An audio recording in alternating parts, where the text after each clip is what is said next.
Now, without any further ado, let us kickstart with a very, very relevant first session, which will explore the vital role of emotional intelligence in our daily lives.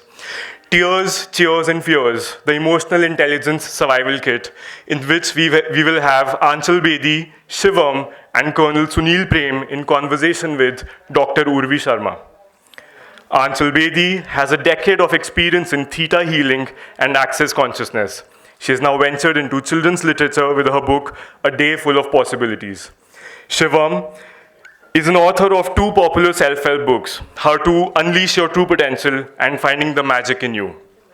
Colonel Sunil Prem is an engineer, Indian Army veteran, entrepreneur, innovator, and author. He has written 3 books, the latest being The Power of Conscious Human Patterns.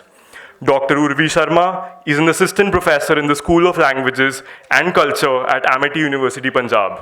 Her monograph, The Unsuitable Girl, Critical Reception of Arundhati Roy, was published by Cambridge Scholars Publishing in 2024.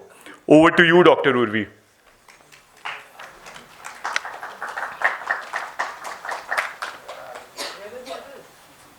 I welcome all of you for our first panel, which is titled Tears, Cheers and Fears, an Emotional Intelligence Survival Kit. Emotional intelligence is a very complex topic. Complex because there are a lot of myths associated with it. The first and foremost being that if you are somebody who has a higher IQ, then your emotional intelligence is lower. Of course, we have Sheldon Cooper from Big Bang Theory to blame for perpetuating this, myth in popular culture.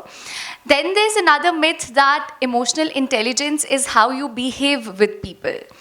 Now, of course, how you behave with people largely has something to do with your social reputation and your behavioral projection that may or may not have something to do with your emotional intelligence. Then there's another myth that it is something that is synonymous with your personality. Now, personality is something that neurologists suggest is formed in the sphere of our brain, which is called crystallized, which means it cannot change, it cannot transform. However, emotional intelligence is something that can be cultivated, that can be mediated on an everyday basis.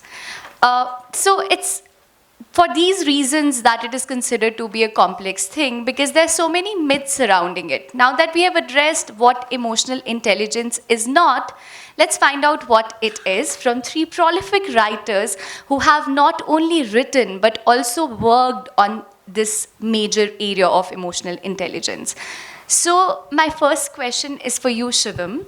I would want to understand what really is emotional intelligence and why is there such a huge need to cultivate it on an everyday basis? Yeah, thank you so much for this wonderful question and introduction as well. So when we talk about the term emotional intelligence, I think the word itself sounds like an oxymoron. Right, so we often say in our day-to-day life, right, that the people who are emotional are not very intelligent.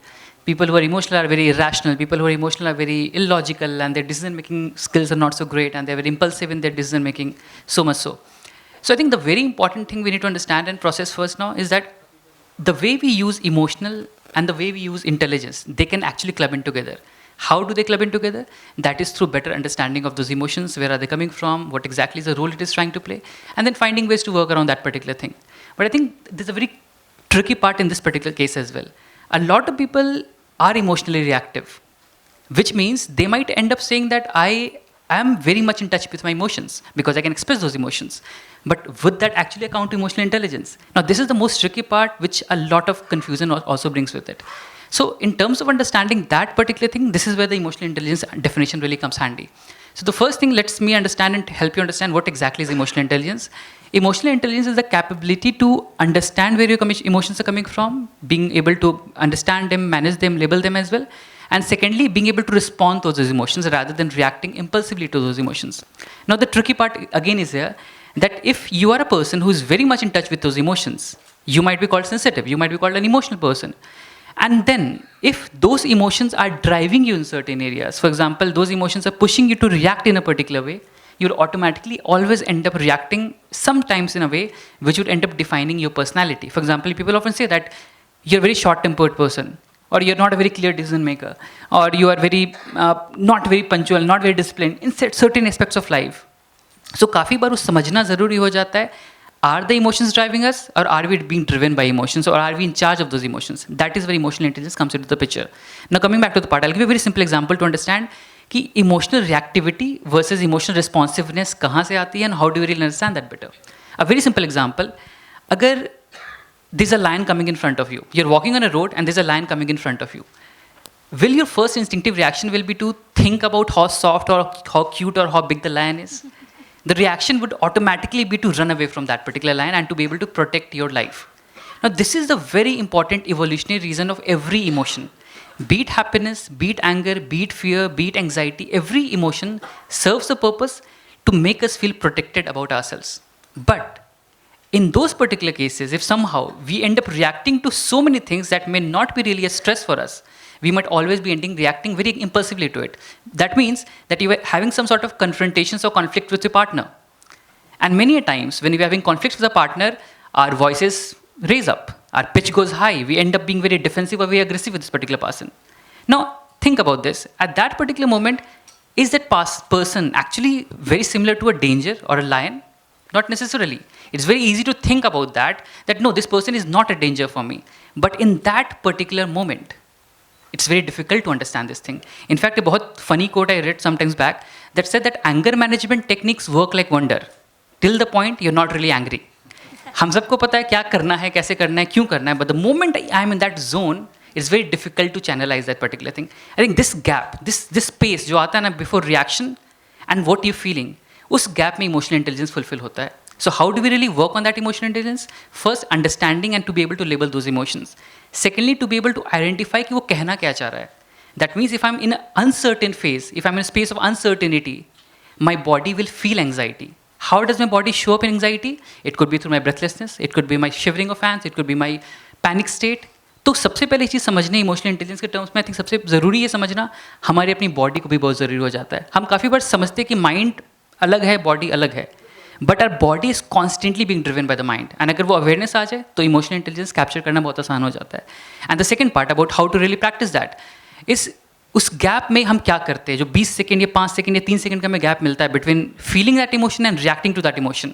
अगर वो 3-5 second में हम power ले आए खुद के लिए तो that is where responsiveness comes into the picture and that exactly what emotional intelligence. I am pretty sure कि बाकी स्पीकर्स भी बात करेंगे कैसे प्रैक्टिस करना उन चीज़ों को, तो वो चीज़ एक सेकंड चीज़ है. बट हाँ, coming back to the last question that you asked about क्या ज़रूरत होती है, why do we need emotional intelligence. First thing like you mention about the IQ as well. A very funny thing कि emotion IQ की जब हम बात करते हैं तो most of the IQ traits are genetic, are hereditary. So basically 50-60% of your IQ is dependent on your genetic factors, which means if you're a genius intelligent person, you need to thank your parents, not yourself. But when it comes to EQ, that is something you can develop for yourself. किसी भी as में, किसी भी time पे IQ फिर भी pause हो जाता है, शिफ्ट हो जाता है at 17-18, but EQ can be developed at any particular age. ये importance. Third importance is it actually helps us relationships, internal thought process, self-talks and many other things as well. So I think overall holistic growth के लिए EQ plays a very, very important role. I'm really glad we're talking about it. Thank you so much, Shivam, for elaborating, the imperativeness of emotional intelligence in our everyday lives. My next question is for Colonel Sunil. So I was going through your work and I've realized how your work elaborates patterns in our body, mind, emotions, actions, and how everything is shaping not just our personal, traits, but also our professional sphere. So could you please explain how consciously shaping these patterns help you transform these struggles? Because for a lot of people, they might feel that they are stuck in certain habits that they can't break. So what do you have to say on that? Well, thank you, Dr. Urvi. This might be the wrong audience and the wrong panel to ask this rhetorical question, but I would like to first ask a question. Why do we assume that everything is a struggle? Isn't that what we are told since our childhood? Anything which is good, anything which is important, like success, like your goals, like emotional intelligence, it's all supposed to be hard work, tough effort. Haven't we all heard that? Or is it that this is an assumption that we have because people who have found this a struggle have labeled it so? So I'd like to tell you a story, if I may, it's a true one, of course. There was this gentleman called Stephen Dunier in the US, in Florida, in the 1980s, who had ADD, attention deficit disorder, which means that he could not focus very much like Ghazni on anything for more than 5 to 10 minutes at a time. So naturally, in university, he was doing extremely badly, and everybody was telling him to focus, concentrate. He got sick of it, and he did exactly the opposite. He said, I will not focus on anything for more than 5 to 10 minutes. Instead, I will break everything into 5 to 10 minute slots, not only chapters, topics, sections, but if I can fit in 3 sentences, that's what I do for 5 to 10 minutes. And then I take a break. This guy goes on from being a Charlie to straight A's, almost, acing the university, goes on to become a top professional, finance professional, goes on to be a world record holder in multiple things. In addition to that, he learns multiple languages, learns to fly, skydive, auto race, make granny squares. He holds the record for the largest granny squares in the world. All by not trying to make things difficult for himself or find them a struggle, but shaping or finding that basic pattern of his, which was this thing of being able to focus only for a particular period of time, and then using that to achieve his success. Now, if I relate it to my own life or to anything else, if you look around yourselves, you'll find that the human is nothing but patterns. Your body, mind, emotions, actions, like you spoke about emotional intelligence, it's all patterns. You got 60 to 70,000 thoughts every day. Comes to over 1 billion thoughts in a year. And aren't they all patterns? Aren't we always being negative? We are negative. Aren't we always being, being apprehensive if that's what our pattern is? And you'd be amazed. If you look around yourselves, try to find something in your environment which is not patterned. I bet you will not be able to, because patterns are scientific. Patterns are the evolutionary mechanism of energy efficiency. For example, when you create a beehive, nature creates a beehive, that is proven to be the most efficient energetical pattern for that beehive. Therefore, humans are very, very natural pattern recognizers as well as pattern creators. Now, think of a pattern which is happening in your life 1 billion times. For example, your breath. How much do you think changing that breath by even 0.01% will have on your life? So I'll take a practical example. I had this huge problem that, at one phase in my life, I used to curl up in the middle of the day and have to lie down. And this was at a particular place, and there were certain reasons for it. Now, how do you beat this? By advice like, Sunil, don't be lazy, don't be lethargic, and I try very hard, but after 7 days again I collapse. Or do I look for the root causes? And you know where the root causes were? I found that I had a problem with my breath, broken my nose thrice, and the moment I paid attention to this fact, made sure that I compensated for that by doing neti, also started doing some other things like sitting in the sunlight because that gives you energy. Now you find that you're energetic all the time. Another physical, very easy to understand example. So I had a problem with my knees, right? Destroyed them at the age of 25 because I was in the army, extreme exercise. And do you know where the problem lay? I was naturally bow-legged, never paid attention to that. The moment you started thinking about it, corrected your shoes, I started putting nails on the outsides of my shoes that they were always bent inwards rather than outwards. The results, your knee pain disappeared. I started sitting on the ground, legs folded inwards or outwards. That is either Padmasana or Virasana. And today if you ask me to run this thing or climb 26 floors to my home, that's as simple as anything else. So do you realize the power of something which is happening in your life, billions or billions or so many times, if you're able to find that, become conscious of that, thereafter harness it and use it for your goals. Aren't your goals easy, no longer a struggle and fun? I think that's my proposition. That's a very effective proposition, and I'm sure our audience is only also going to reflect on how such attitude can mediate our perception towards life and its struggles, or if there are even any struggles, as Sir has proposed. So I think an important part of emotional intelligence is to also acknowledge who we are as individuals, so we can address it on an everyday basis. So my next question is for you, Anchal. You have written this beautiful children's book titled A Day Full of Possibilities, and you're aware of the many pressures that children go through. You know, today they have to learn a new language, a new sport, have good grades, make friends, and some more additional things. So how do you think for children we can fill that gap? We can introduce them to learn how to sense or how to cultivate a sense of individuality at an early age? Okay, that's a very nice question. And I agree, competition is fierce. And I have two very young kids. So I know that the competition starts very, very early. And it's also because we look so much outwardly rather than going inward. The competition begins at a very early age because we're already building that structure of comparison. Mothers are looking at other mothers. Hey, what are they doing? What are they doing so good for their kids? Let me do it too. And then we pressurize our children to follow that structure. And that's where all the anxiety begins, and that's where all the emotional intelligence dips. And just now, the way, Sir said that everything is patterned. The only thing probably that's not very patterned, not very structured, are little children. They're absolutely free and fluid, and I work with a lot of children, and now being a mother, I know how it functions. We are the ones who put them in patterns, in structures. We let them know that this is right, this is wrong, this is good, and this is bad. You do this, you become a good girl. You do this, you become a bad girl. And that's how we play it around.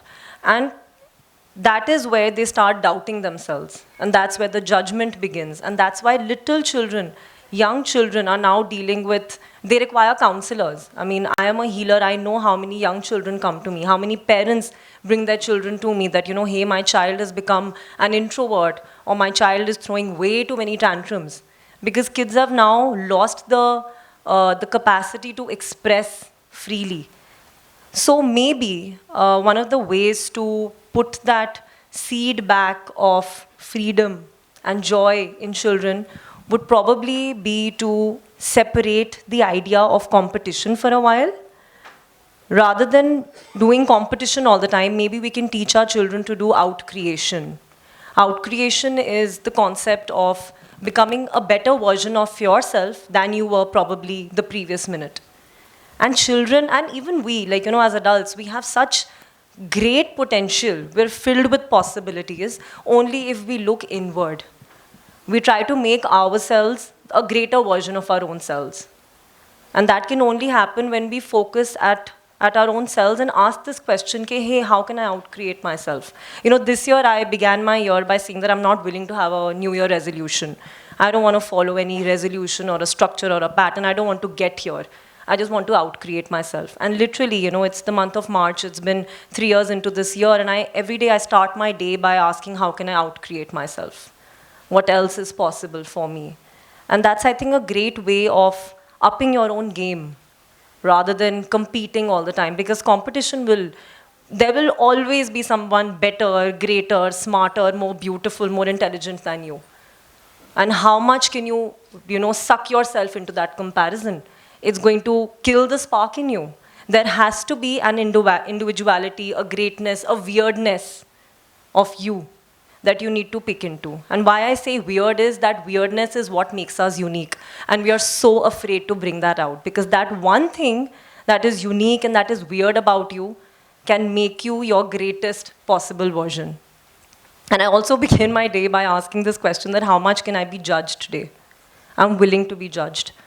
If we allow our children to be judged, then they can actually just kind of explode like a big boom.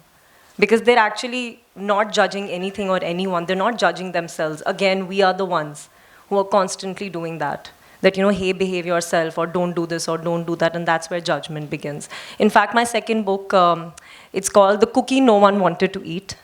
It's a wonderful poem, a kid's storybook, which talks about how to get out of judgment and how to honor your flaws and see the greatnesses even in your weaknesses. And I think that's what is required now, because our kids, young teenage girls, are all on anti-anxiety pills. And how sad is that? And by the time they're like, young adults, 18, 19, they have to take a pill before they sleep so they can shut down and crash. If not that, then other extreme addictions like alcohol and drugs. And look at where the society is going. And that's why this is my way of just putting that seed into the soil right now when they're very, very young, to teach them about their greatnesses. And also, allow your children, I don't know why this is coming to my mind, so I want to bring it up. Please allow your children to be slightly jealous. Okay, I'm not saying that, when you out-create and you look inward, don't look outward. It's not about cutting yourself from the world. That's not going to happen. We're not going into a room and, getting into some sadhana, just closing our eyes. No. We have to live in this world. We have to operate in this society and succeed and become great people. So, whenever you see somebody else succeed, have that sense of jealousy. Why? Because that is, whenever you have that burning sensation of jealousy, know that that fire within you is actually your aspiration to become more like them. So I get very excited now whenever I'm jealous of someone. Like, I saw you great authors write those amazing books. So right now I'm writing children's books. They're thin books, but I aspire to write a nice self-help book someday with, all of this information that has been, put inside me with theta and access consciousness. So I'm quite jealous, but I'm also jealous because I really aspire to be like, you great authors. So let's tell our children to look outward, yes, and then use that as a menu of possibilities. Wow, you like that boy, he's great at football, that's a possibility for you. You love that girl, she's doing excellent ballet, that's a possibility for you. So when you do that, when you touch it in a very different way, I think that's where you tap into their greatness. I think most of the times, the solution to every problem is just changing the perspective. And I think that, for me, would be emotional intelligence.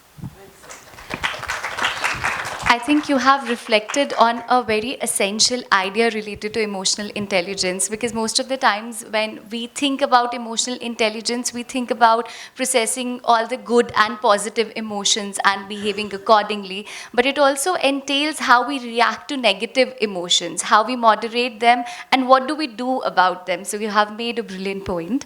Thank you for that. Now my next question is again for you, Shivam. You have written 2 self-help books. And I'm trying to understand, how do you think storytelling is also one way to mediate, emotional intelligence? And at the same time, because I'm sure by now you have interacted with audiences that are of diverse age groups. So do you think people from different age groups also react to these narratives in different ways? Right. I think that's a very good question. And adding to what Ancha said as well, that when we label emotions as positive emotions or negative emotions, I think that is where the whole emotional intelligence game goes for a toss. The first thing we need to actually understand is that all emotions are important for us. There are no such things as positive or negative emotions. They are pleasant or unpleasant emotions. And what exactly Ancha said as well, that jealousy, if you're feeling jealousy, it's a very natural human feeling to be jealous for anyone for that matter. But the moment we act upon that jealousy, my behavior changes because of the jealousy, my reactions change because of the jealousy. That is where my actions and my behavior or my personality will change. So everything, for anxiety, fear, jealousy, any emotion, unpleasant emotions that impact you on a day-to-day basis, we do not need to understand that maybe that makes me a wrong person or a bad person. It's a very natural thing to feel all those emotions. So first thing, let's not label it as positive or negative emotions. I think pleasant, unpleasant, yes, but understanding that would be very, very helpful. And the second part of the question that you asked, I think storytelling plays a very, very important role, because human beings are driven by emotions. Which means अगर आज एक movie release होती है, which is a very, very factual movie, very great, very good storytelling, very good story, very good action, very nice movie for that matter. But it has very less emotions, बहुत कम emotions है उस movie में. And then there's a Karan Johar movie. कहानी कुछ नहीं है, but there's a lot of emotions. Which movie do you think is going to hit the crowds? The other one, right? The Karan Johar movie. Why? Because emotions. Human beings connect to emotions. In fact, notice करते हो कि काफ़ी बार that sometimes हम कभी 15-20 साल पुराने कोई song सुनते हैं तो सारी memories याद आ जाती है उस 15 साल पुराने चीज़ों के लेकर, या परफ्यूम को स्मेल करते हैं तो we remember the party we had been to, वहाँ पर एक ये स्मेल आ रहा था. So what exactly is happening there?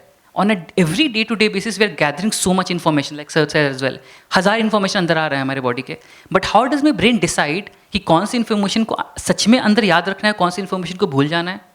So what does a brain do? It tells you कि जिस इमोशन के साथ, जिस मेमोरी के साथ एक स्ट्रॉन्ग इमोशन कनेक्टेड है, that becomes a prominent memory for you. And with every memory that does not have a strong emotion connected with, वो वीक मेमोरी बन जाएगा, हम भूल जाएंगे. विच मीन्स हमने परसों लंच में क्या खाया था हम भूल गए होंगे, बट पहली बार डेट पे क्या लंच में खाए थे, वी रिमेंबर दैट, बिकॉज उस डेट में, उस लंच में there is a strong emotion connected. That's why we remember that particular thing. The point about storytelling, same goes with how we write or how we use storytelling as a weapon to make sure that people understand what you're trying to say. जहाँ emotions आएगा, जहाँ story आएगी, वहाँ पर लोग connect करेंगे. Okay, this also happened with me as well. ये मेरे साथ भी हुआ था, ऐसा मैंने भी feel किया था. Automatically you get engaged, the other person engaged with the story, and then they would want to hear what you're trying to say. So that's the first part of it. And the second part about age group and diverse backgrounds, I feel without as हटा देते, as को या backgrounds को हटा देते, cultural को हटा देते, emotions still remain the same.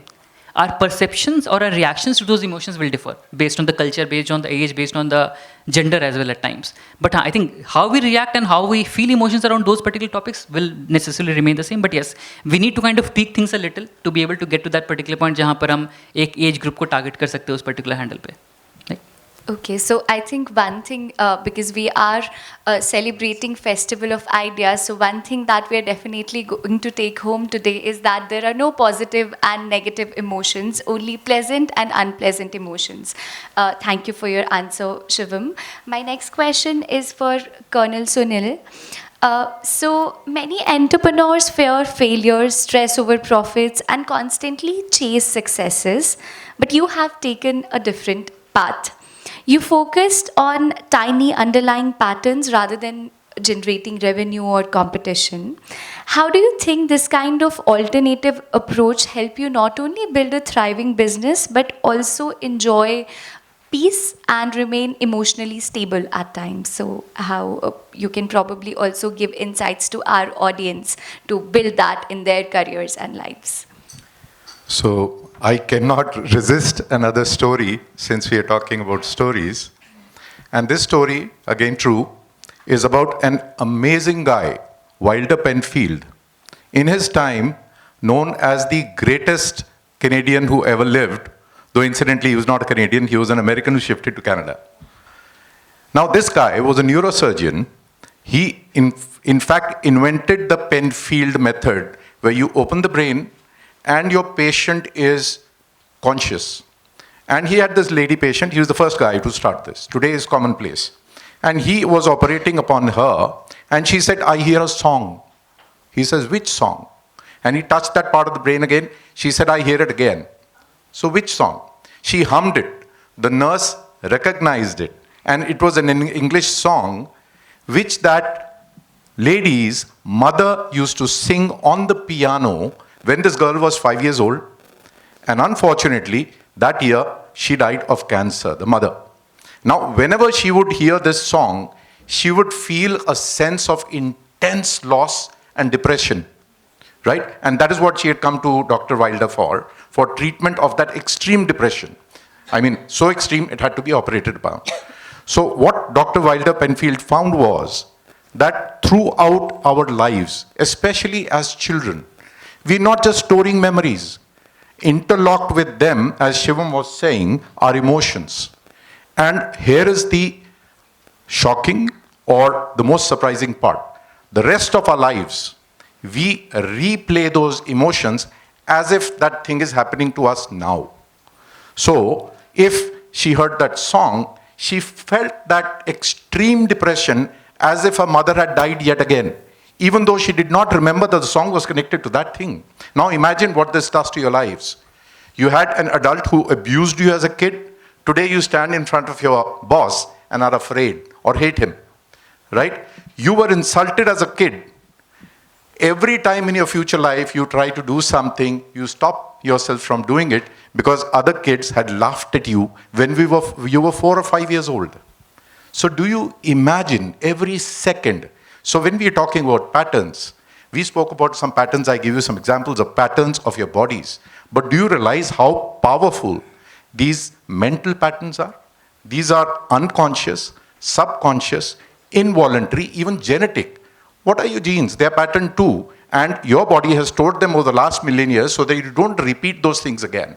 They're supposed to help you. Then how is it that they end up harming you?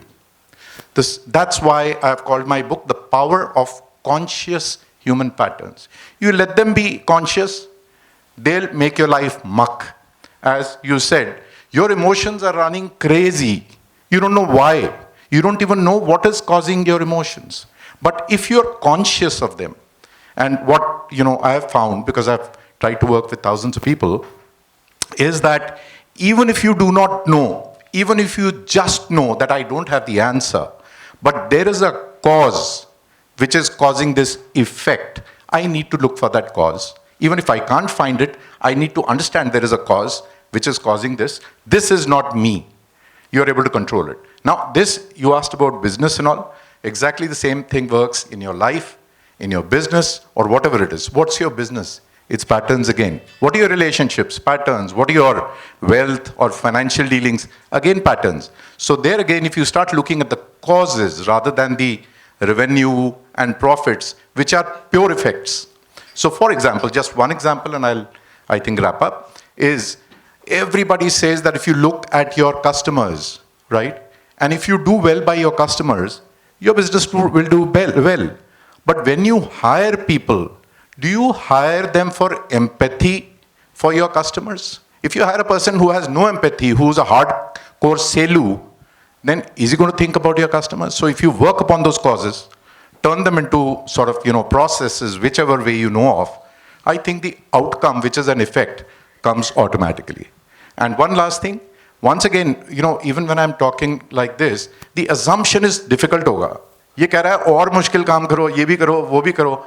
So if I take an example, so my eyesight, to improve my eyesight, I started juggling. Is juggling fun or is it hard work? Now, if you go to a doctor, he'll tell you, एक ball को पकड़ो, ऐसे फेंको, फिर ऐसे फेंको. You start doing that. Is that easy or hard? Hard. So to learn military history, when I was a soldier, I used to watch all the military history movies, the ones I loved, read all those novels. Military history became easy. Instead of straight away jumping to, Clausewitz and trying to read something which is hard anyways. So you can make things easy, fun for yourselves if you work upon the causes, the patterns, not the effects. That's very fascinating to think how there are so many things that are regulating our emotions on an everyday basis and how we can cultivate more patterns to, again, change our emotions or moderate them accordingly. So, Ajal, you previously talked about how important it is for us to moderate our emotions. And you're also a theta healer. So, of course, there are times when it is very difficult for us to moderate our emotions. I mean, someone just quoted how difficult it is. Shivam talked about it, how difficult it is to manage your anger when you are really angry. So how can you share certain tips with our audience on how they can moderate their emotions rationally when they are having these overwhelming emotions? So there are a lot of tips and tools that I use for myself. I've been doing theta healing and access consciousness. They're very different ways of, very different healing methods, but I use a bit of both to be able to bring out a great result. And I, more than any of my clients, I think I am my one and only favorite patient. I work so much on myself. It's great. It's a lot of fun. I get to, like I said, out-create myself. So the question here is how to regulate our emotions.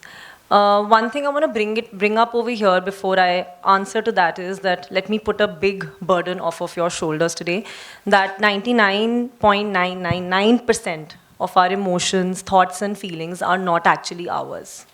We're all like, how these satellite radio transmitters are, that are connected to everything else and they're going on receiving information from everywhere.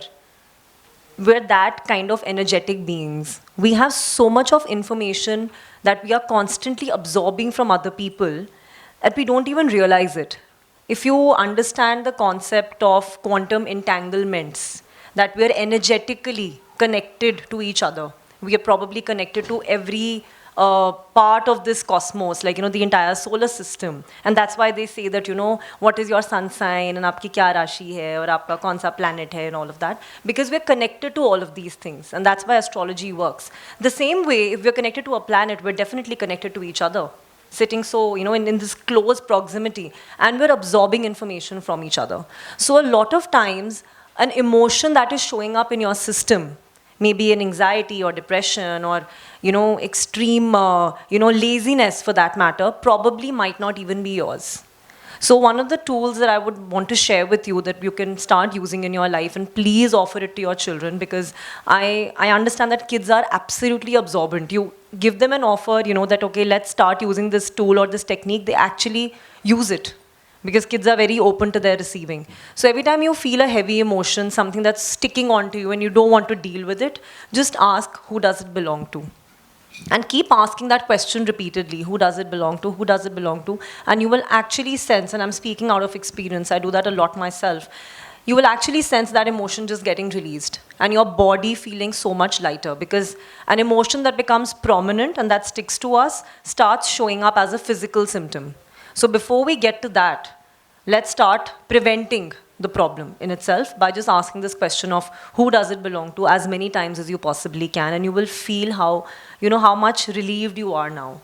And a lot of other things like, anger, or even a knee pain. Like, if you have a knee pain, that could probably just be an emotion being held there, or a back pain, or a shoulder pain, or any kind of a rashes. A lot of skin rashes or dermatological issues can be an emotion that has been held in the body for far too long.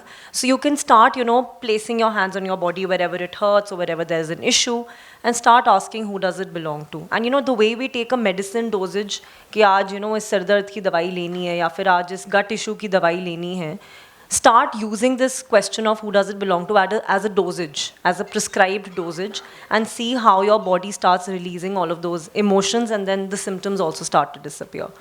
So maybe if we can also, use this tool ourselves and use it as much as we can in front of our children, because the best way that children learn is by example.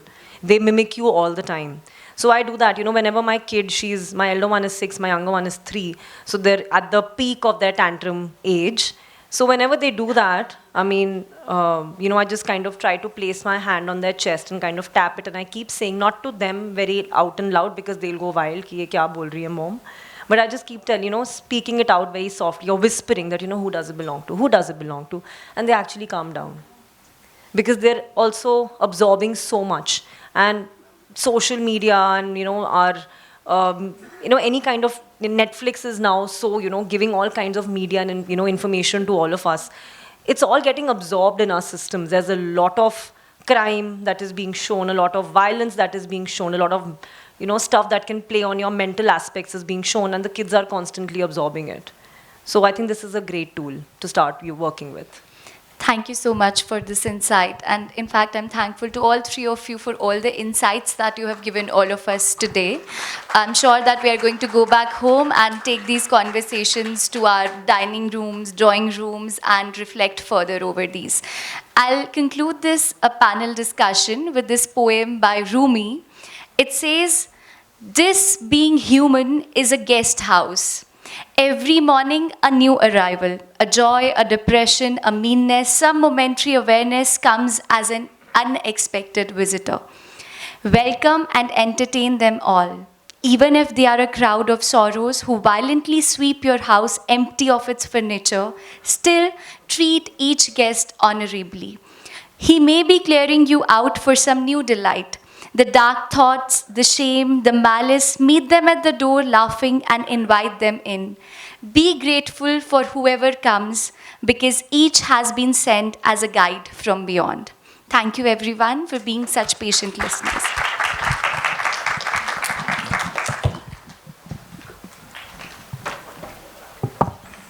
Thank you for the food for thought. Emotional intelligence is indeed a realm that we need to continue to explore and navigate as we move on in our lives. Ladies and gentlemen, before we segue into the next session, we have the opportunity, the privilege to launch Geetika Leader's book, "I Am a Soldier's Wife, The Life and Love of Tony Leader." I would like to invite Geetika leader, Ashna leader, Sumita ma'am, Afan SV, Manju ma'am, and Manmohan ji on the stage. I Am a Soldier's Wife, The Life and Love of Tony Leader. The book shows a glimpse into a soldier's wife's life, one marked by love, sacrifice, and immense strength. Geetika Leader is a fourth generation in the armed forces. She has 25 years of varied experience, which includes a 3.5-year stint at the QSI American School at Astana, Kazakhstan. She's currently serving as the Vice Principal of Junior School at the Shri Ram School. Congratulations, ma'am. Thank you so much. Ladies and gentlemen, Geetika Leader.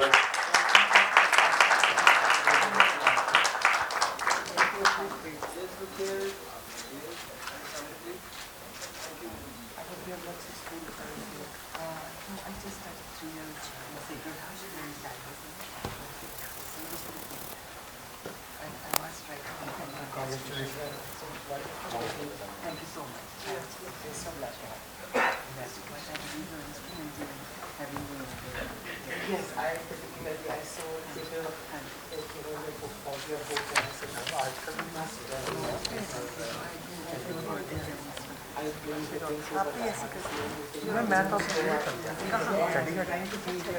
Many congratulations to Geeta Lidda for the book launch of her book, I'm a Soldier's Wife.